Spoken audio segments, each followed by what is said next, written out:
වත්තෙන් කතා කරන්නේ වෙදමුල්ල පෞර සෞඛ්‍ය සේවා නිලධාරීන් වෙනම. එතකොට වත්තේ වෛද්‍යතුමන් තමයි මේ ඉන්නේ. මේ වෙදමුල්ල වත්තේ කඳවුරු තියෙනවා 5ක්.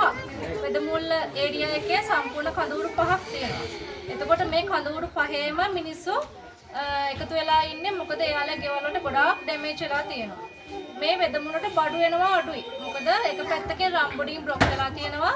ඒ නිසා කොහෙන්වත් මෙහාට බඩු එවන්න තත්ත්වයක් නැහැ. අපහසුයි.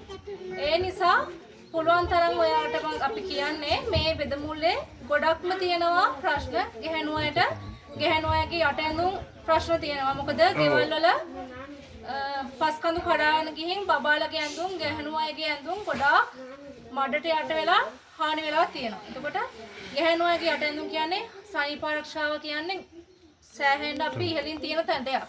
ඒ නිසා ගැහැණු අයට යට ඇඳුම් අඩුයි, පොඩි බබාලගේ මේ ඇඳුම් අඩුයි. එතකොට සාපේක්ෂව මේ වත්තේ හැමෝටම